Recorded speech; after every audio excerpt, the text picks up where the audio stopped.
Kwa majina ni Benson Gidhi Gitau. Nimetoka pande ya Thogoto, pale karibu na Dagoretti Center hapo.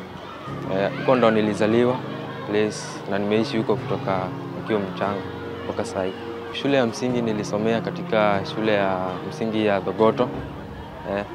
Hapo niliweza kuanza masomo yangu ya msingi na nikaweza kufaulu. Nikapata alama za 357. Niliweza kuenda katika shule ya upili ya Kauo Uhuru na nikaweza kumaliza na grade ya C+.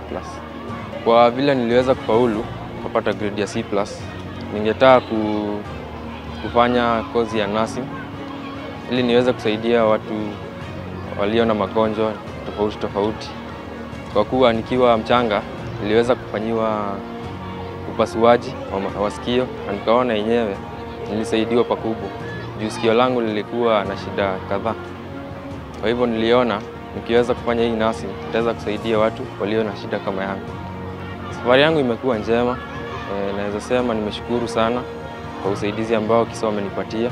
Na nashukuru Mungu kwa vile nimeweza kupata hii fursa ya kuongea hapa. Kwa kuwa vile Kisa walinifanyia na naona kama ni Mungu alinifungulia milango. Kwa kuwa nilikuwa na mahitaji mengi wakati huo. Na nashukuru sana.